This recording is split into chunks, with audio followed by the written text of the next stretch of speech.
Welcome to the Momnificent Podcast. This is the place where we help parents live a happy, healthy life with their kids. We're going to show you how to connect with your child and help them even in their most difficult moments as we hear from experts in the field. I'm your host, Dr. Karin Jakubowski, an international speaker, public school principal, and former struggling student. The Momnificent Podcast equips parents with science-based strategies to help you live a happy, healthy life with your kids. Welcome. Diane Cortez is a Board Certified Behavior Analyst and former special ed teacher dedicated to helping kids develop the 21st century social skills that will lead them to happier, healthier lives. Diane, welcome to Momnificent. Thank you so much, Karen. I'm so happy to be here. Yeah, I'm so excited. Thank you for saying yes to come on to this show. And where are you enjoying Momnificent from today? I don't think you're on the East Coast with me, right? No, I'm on the West Coast. I'm in Southern California, and we are so lucky we're having like this heat wave, but it's in like high 70s. It is glorious. I'm in That's so Palos nice. Verdes. Where is it? Palos Verdes, Okay, California. I don't know where that It's is, a but little south of LA. do you have palm trees there? Because those are my favorite. Yes, we do. Oh my gosh, I love that. Good. Yes, Well, I'm not originally from here, but I absolutely love it. where are you originally from? Connecticut, East Coast. Oh, freezing cold. Yep. So you see why I love it here. Oh, good for you. Good. All right, well, step out and enjoy it for me. So I love asking my guests this question. What's one thing you've done recently that you haven't done for a while that just brings you joy? Oh gosh. So one thing I've been doing that I just literally I can feel my heart get bigger because joy. I just said the weather's been super great, and I've for the past few months I've been working really hard on this online course, and I haven't been getting out as much as I should. So I started running again, and I have added on a piece of my run that is just the most beautiful area. It's overlooking the ocean, and I go there and it's just, I feel the sun, I feel like the breeze, and it is really doing me so much good just mentally. Sometimes I feel guilty if I go outside and, not outside, but exercising. I should be working. I know. Tell me about it. Giving me like great thoughts and just feeling literally like how did I get so lucky to just, be here at this moment? Oh, that is so. Oh, I was like right there with you overlooking the ocean. Oh my gosh. Yeah. How often in the week do you try to get out and do that? I try to do it about 3 times a week. Good for you. Oh, that's so true. I love being out in nature. And you're right. When I get out, I'm like, but then sometimes I'm like you. I'm like, I gotta get my podcast ready. I gotta get my next interview ready. And I work full time. So I'm like always working. Someone the other day was like, Karin, have you watched such and such? And I was like, I don't watch things. And they just looked at me like I had two heads. And I'm like, I just can't even explain. Like when my head hits the pillow, I'm gone. Like I can't even like lay down and watch something at the end of the night. I'm just like gone. My husband gets so upset. He's like, you fall asleep way too quickly. I'm like, I've been told that too. Yeah. That's why I say, if he wants to watch TV, I said, what's a half an hour or less? He's like, no movies. No, a movie on a weeknight. Are you kidding me? I know. I'm gone. Okay. So you say that you wholeheartedly believe all children can and deserve to succeed, which I love and believe in too. But the skills to achieve success today have changed. And I'm wondering if you can help us understand, why do you think those skills to achieve success have changed today, and what's changed about them? So I think that the skills that we need today, especially our kids need today, have changed because our world has changed. Just think about, as an educator yourself, think about what education looked like when you were growing up. Just picture it: individual desks, individual assignments, tests were things you had to memorize and then regurgitate. Even socially, the people that you interacted with were either in your family or in your direct town. So it was more individualized and also just limited, right? And now the world our kids have is just astronomical, right? And thankfully education has gotten, I think, a lot better with much more collaborative approaches to learning, group projects, and things that make kids work together. But that's actually hard. And there's a lot of skills that go into working with each other. And the other kids that they're dealing with or interacting with are the kids in their immediate environment. And then there are also people online or people in social media. So they have a lot of different input than I think we have. And so their skills really need to be those skills that transcend all the other domains in life. So they're going to have to learn these social skills and how to appreciate other people, how to respect other people, and most importantly, I think enjoy other people and enjoy learning, enjoy knowing new things. So I just think the world is just so different, and we need to make sure that we're equipping our kids to be successful in this world that looks different than the one we grew up in. But what's a skill that they would need, like online social media or when they are gaming with their friends and who knows who they're talking with or where they live? Like, can you give me an example? Because I guess I'm trying to figure out like what is that different skill that we than the, I guess, basic life we lived growing up and that skill. Right. So they're going to hear different things, and they're going to need to understand how to interpret something that they think about it. You know, online, it's even more difficult because they're not getting that facial interaction probably, or necessarily the tone.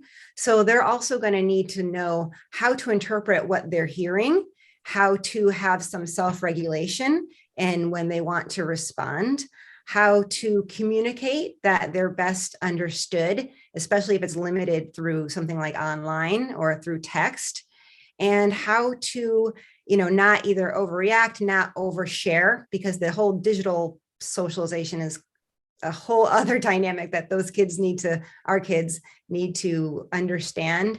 And a lot of them are pretty good, much better, I think, than adults, as far as like knowing how much to not overshare personal information, and also to be more aware of, regulating themselves, and working on that self-esteem is so important, because they may hear things that are not so nice online. And so we want them to be able to have high enough self-esteem so that they can communicate what they're hearing or what they're dealing with, to trusted adults, to parents, to family members. Okay, so that made me think of like kids playing games online and their friends get online as well and they like comment throughout the game and you see each other's comments and then I have heard where sometimes kids are saying inappropriate words and then if a parent sees or overlooks or the kid tells their parent that the other child on there, said that bad word, to me, it's always like it's easier to write things and it's easier to put things in email than you would actually say face to face to somebody. And it makes me think of that as you were talking, because possibly, not always, but in real life, if they were really in that room together, would they be using all of that vulgar language? But yet it just comes out so loosely and so easily there. Yeah. Yeah. And that's why I think it's so Think of something. important that they develop those social skills in real life, so they're less tempted to do that online. Think Yeah. about it. If a child has a high self-esteem and has a strong social network in real life, they are much less likely to emit that type of online bullying or that online behavior. So I really think the two are connected, in the sense that I'm not against kids gaming. I think it has its benefits as well, but we really need to make sure that our kids have a robust and solid, healthy social network. It doesn't mean being Mr. or Miss popular, but having some meaningful friendships that they can count on, and so they can feel good about themselves. Yeah. And I think sometimes we get this sense that, or parents wonder like, does my kid have friends at school? Do they make friends? Are they social? Like they'll ask the teachers a lot of this.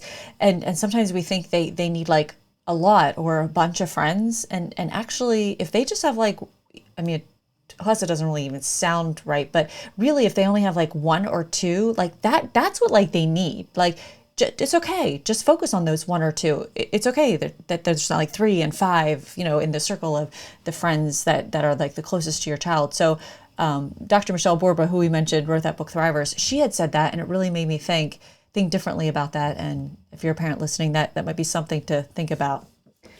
Yes, as long as that, because also we don't want our kids having, 10, it's better to have one, maybe two meaningful relationships than 10, acquaintances that they see at school. But and parents worry, and I get that same thing, like, oh, my child doesn't have a lot of friends. Well, did they have one friend? And more importantly, how is that friendship? Or is it reciprocal friendship? And does the child feel good about that friendship? That's what we really need to concentrate instead of like the number of people that they're around.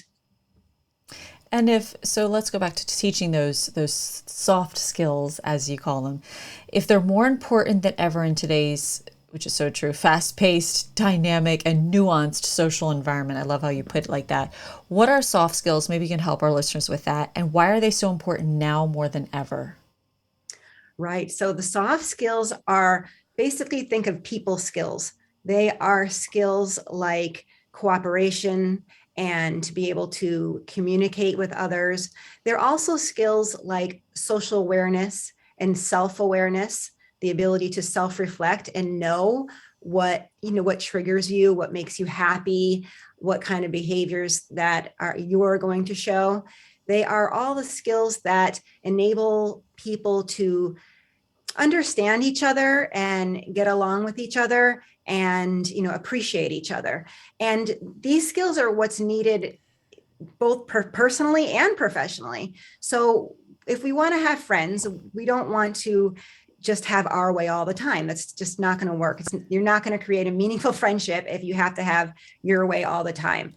But the same thing is true, like professionally, you're going to need to communicate with the people that you're working with.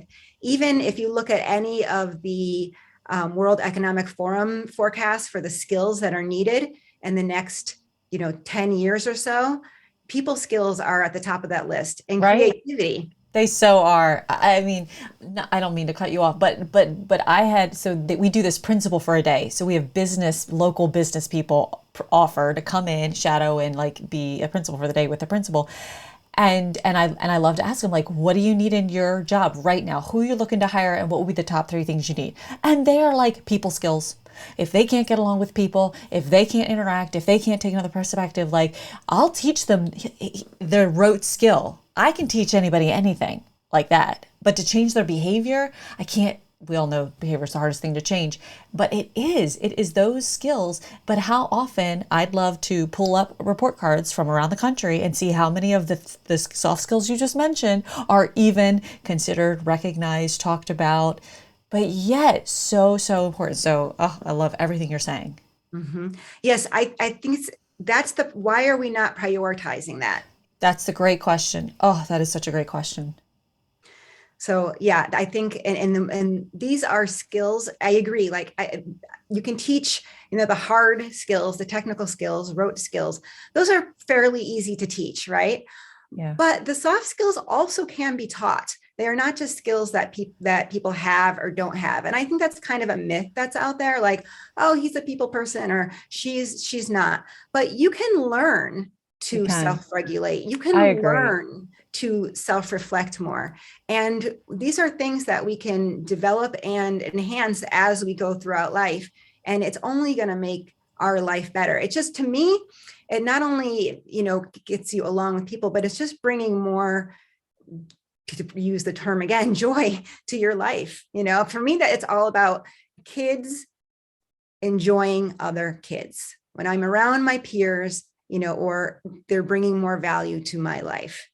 And I'm secure enough with myself to listen to them, play their game, be flexible with what we're doing. Hey there, it's Karin. I hope that you're enjoying the show. And by the way, if you're a mom who wants to learn how to help your child when they're struggling behaviorally or facing challenges in school, get started today by getting my free short video course, 3 Steps to Happy Healthy Kids, at www.educationalimpactacademy.com/free video. If you're new here or you haven't done this yet, this is definitely the first step to get started in learning how to have a happy, healthy life with your kids. So head on over to www.educationalimpactacademy.com/free video and grab your free gift today. So what do our kids need to have to develop these skills? and what's happening when kids don't have them? Yeah. So our kids really need to be flexible, and they need to learn how to be flexible. There's ways we can help our kids be flexible. There's games that we can use, just like different board games. There's different strategies we can use to help kids become more flexible, socially flexible, behaviorally flexible learners.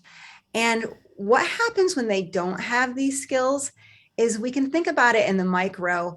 If a child is lacking a lot of social skills or soft skills, things that we might see could be slamming doors, or getting upset at things, overreacting, maybe missing some cues. These are little manifestations. But if we broaden that out and we never give that child help, what's going to happen is we run the risk of that child just being isolated. And when we have social isolation, we know that leads to other problems, like depression or anxiety, and talking about, going, in that online world. And that's when maybe those negative behaviors come out. So when we see them in little ways, it really should be something that we should know as parents or educators, and think, okay, how can I work on this? Even when it's very little, it doesn't need to be a lesson. It doesn't need to be a lecture, but how can I incorporate this in his day, in their education, so they are more flexible and more open to other things? That's really good. And I like how you're like, you don't have to have a whole lesson. It could be something like a teachable moment, we call it as teachers, like use that moment. And it could be just a moment or two. So why are you saying that we need to explicitly teach the social and play skills instead of just waiting for them to develop? Right. So because they are skills like any other, just think of it, instead of social skills, interchange that for math skills. Do we just magically wait for math skills to develop? No, we don't. So if these are skills on the same par or even more important, why are we not explicitly teaching these skills? I mean, it's because they're hard and they're nuanced. And I think just the priority hasn't been there in the past. I do believe that the priority is shifting. I like the direction that things are going now, but we need to explicitly teach them so they are developing them and they are increasing, and our kids just feel more competent to be successful in the world that they live in. We have to prepare them for what's really out there, not the school system, because that's just one environment. It doesn't necessarily reflect what they're going to see when they leave that system. So there, we can explicitly teach. I mean, I run social skills groups in person, and I explicitly teach these skills. Although, again, I don't lecture and I don't give formal lessons, but I do it through different games. We do it through role plays. We do it through group discussions. And that's how the kids feel more comfortable talking and feel more secure when working with other people. Are you familiar with the social thinking skills from Michelle Winter Garcia? Yes. I love her work. I worked at a summer camp as a camp counselor and then as an associate director for like 7 years.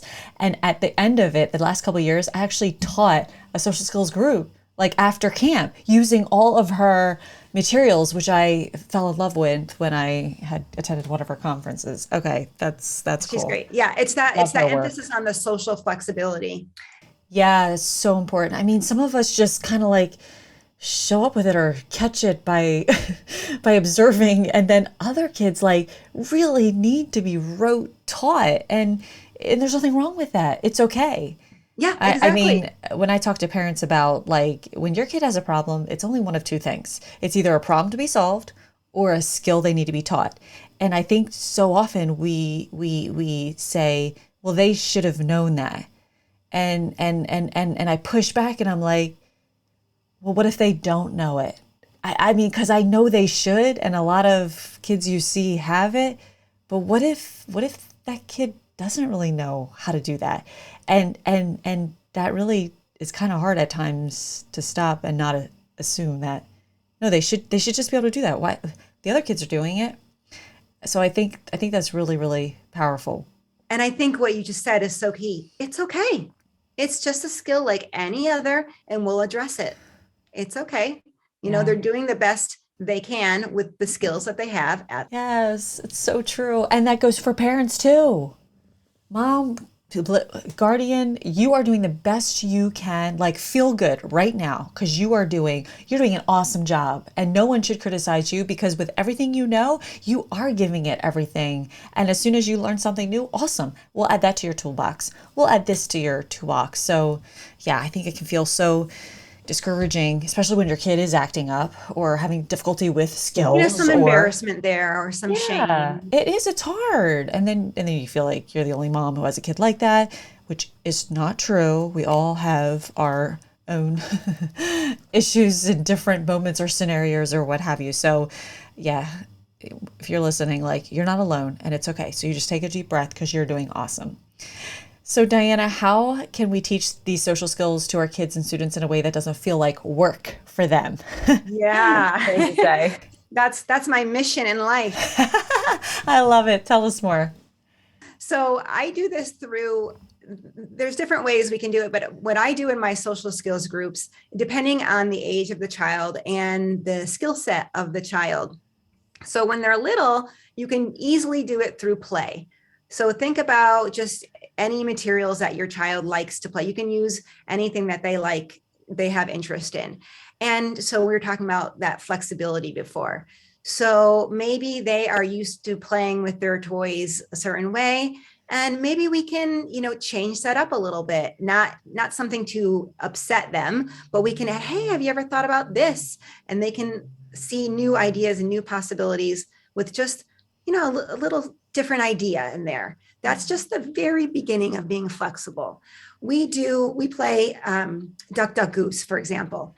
And instead of saying duck, duck, goose, our kids always change it. And we ask them, okay, what do you want to say? And they might say banana, banana, apple, or I don't know what it is, red, red, blue, or, SpongeBob, SpongeBob, Patrick. And so, oh, okay, that's another way we're being different and flexible. When we play games, we try to do it every time we do it. We might do it a little bit different, just so they're not pigeonholed into this is how I play this game at this moment. And another thing that's really great to do is when you have kids working on tasks and the collaboration, what they're making together is better than what they could make when they're separate. And that way they're seeing like, wow, I made this, but it came out even better. This tower, it's even taller, or it has even more colors because so-and-so helped me with it. So we're looking for ways in which we can incorporate other kids that teach the other ones, hey, it's a good thing that you're sharing. It's a good thing that you're collaborating. It's more fun when we're flexible and creative. With the older kids, what we like to do is to have different role plays about potential scenarios. And there's no right or wrong answer. That's why I say there's no lesson in the sense of we're going to learn, this is what you should do in this situation. What I normally do is I present a situation that I know is typical of their age or of the particular kids that I have. And I ask them like, hey, act it out. Or we might have different endings to the, different ways that they act it out. And then we just talk about it. And I never say that's right, that's wrong. Oh, we just talk about it because the feedback from each other, that will tell them, oh, that's landing well, or that's not landing well. Another thing, if you're out of that kind of context and you're just at home, is just have open-ended conversations with your kids. Like, ask them their opinions and see what comes out. Asking what they would do in that situation. That brings about some sort of perspective taking. Okay, treat them with respect in the sense of that they can mull over some situations and give you some help. Sometimes I even say, if you have to make it up as a parent, think of it, oh, this happened and this person did this and this person did that. I'm not sure what to do. What's your opinion? So giving ways for kids to, get their input. And so it doesn't feel like they're being lectured. Kids are really sensitive. I think, especially now, I'm sure you probably see this in school. They're very sensitive to just always being told what to do. I was just gonna say that they're used to that. Yeah. So the minute you say, "What do you think?" they just stare at me, and I'm like, why can't they? Why don't they? And I think it's because they're so used to we tell them where to sit, where to stand, when to go to the bathroom, what to do, like everything. Like, and I get why we've gotten to that point, but I love what you're saying. We've really got to give kids the opportunity to choose. Choice is a great thing. I always say give them two choices that you're okay with, and even how you're saying like pick duck, duck, goose, pick a different thing. It's making them think. It's making them use creativity. It's making them use coming up with that on their really problem solving and thinking. And Yeah. And that they is have ownership. When awesome. they have a buy-in, when they have a say They in what's going do. on, you've you've got it. This, I would say, this their group. That's why I don't lecture in my groups. I don't tell them what to do. And especially, just to add on, especially if you have a child with special needs, they are also much more used to being told what to do, because they usually do present with needing some more instruction, but that can easily go overboard into like some prompt dependency. And so we need to be mindful, especially for the kids who have more, more special needs, that make sure that they're having ownership in what they're doing as well. Yeah, because sometimes their behaviors, well, and I'll just say any kid's behaviors can mask, parts of them that are there that we might not always see.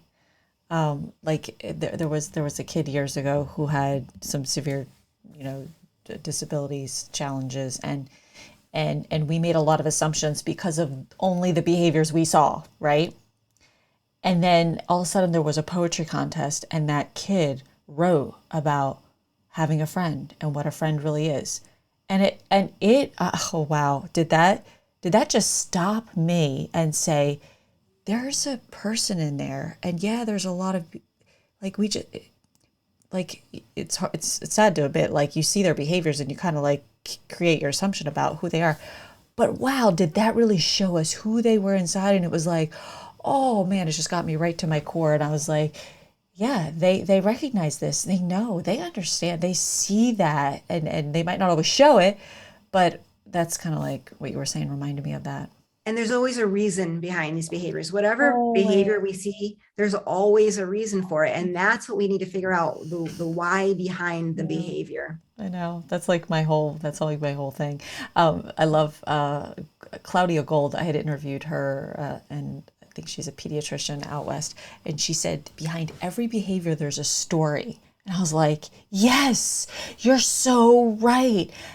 Are we getting to that story? Are we getting to the root of that story? Because it's not always what you saw. And a lot of times we deal with an incident right in the moment it happened, and we're only dealing with what we heard or saw right then. And there's usually a lot that happened before. It could be. I don't want to say every time, but it don't. No, Don't. for sure. And many years as a behaviorist, that's Oh, something. yeah. Oh, we Even need your very help with bad. this behavior. And then I think they get aggravated. It's like, okay, no, you got to back up. You got to tell me, you got to start from the beginning, because this happened. What was the lead up to that? And then you can always pinpoint it. Then you can always understand why that behavior happened. Yeah, and that helps the kids. So, you offer free activities on your website, and can you share with us a little bit more about your free offer? I do. I have two on the website, teachsocialskills.com. There's two options. You can choose both if you want, but there's one option to choose for children 5 to 7 years old. There's some free resources, and those are some free games or materials that I use in my group that I've had a lot of success with. So I wanted to offer those for the people working with children of that age. And then there's also some resources specifically targeted for children 8 to 11. I have things like this or that game. I have emotion charades in there, and I have a reaction bingo. So that's another way how I do with the games. Like, I got to work on these reactions. Let's make a bingo game out of it. And then, let's do it's fun. And so same thing with emotional vocabulary. We need to build emotional vocabulary. How can we do it in a fun way? Okay, let's play charades with it. And those are some of the resources that I know if people use them, they're going to have a good time in their group. And I know you have a course that you are selling where you teach school counselors how to run the social skills groups. How did that course come about? And is that something even a parent might want to use, and maybe even homeschool parents out there? Right. So it came about because I do in-person social skills groups. I worked for many years as a special ed teacher and behaviorist in schools. And what I saw was children, I worked in from preschool all the way to high school. And in preschool, you have some leeway to really focus on their play skills. Once they get into elementary and then higher, they're just so busy with the Harder. academics that it's just such limited opportunities to work on these skills. And they'll have recess, and then that's a free for all. So it's like academic, okay, go play. Well, what if I don't have the skills to play? What if I always get bullied, or what if I'm always doing the bullying? So I created this in-person group, and it's fantastic and I love it. And I'm so thankful every day for the families that I have in there. It's just so fun, but it's limited. It's in person. And even now I have quite a wait list. And so I was thinking how I've created many social skills groups in schools. I can help other people do the same in their schools, because not every school system has the ability, or even thinks about, oh, how do we create this social skills group that would benefit kids, and what do I need to know, and what's the best practice? So after all my years of doing that, I've distilled what I have found to be the most effective and fun way to do things. I've distilled it in a course, and it's there to train special educators, counselors, behaviorists. Parents can take it, but it's probably best. It is about how to teach social skills groups. So it's probably best for parents to share it with their school system, rather than, there's some things they can glean away for it, but it's instead of just teaching social skills directly to the kid, it's more a group format. Okay, awesome. And what's the best way for someone to find and follow you? So I am at Teach Social Skills in Instagram. I'm pretty regular there. And if you want to see what I'm working on, and what I'm always like giving resources and ideas for how to teach social skills groups there. And my website is teachsocialskills.com. That's awesome. I loved hearing everything that you said today, and I can't wait to have you back for another episode in the future, hopefully maybe another time this year. But yeah, thanks for everything you're doing, and we definitely need this. I mean, sometimes school counselors, they do need something to help them, teach them how to do their groups. I mean, they learn so much, they go to school, and then they're put into the field, and it's like, wow, what did I learn? And now, and then things change so quickly. So it's like what we were dealing with possibly 3 years ago might not be what we're trying to help kids navigate through with today. And gosh, with COVID, nobody knew we were going to be facing that at that point, and just things change so fast. So I really appreciate it. You just came out with this course. It is just on the cutting edge and the now. And it was a pleasure speaking with you, and I can't wait to talk Thank you again so soon. much. I appreciate it. Thank you, Karen. Well, that's all we've got for this episode of the Momnificent podcast. If you enjoyed this episode, I would be honored if you would subscribe and rate if you really liked it. I know wherever you're listening right now, it might not be the best time to leave a comment, but feel free to leave a question, a review, or a comment at any time. And until next time, remember, don't worry, be happy.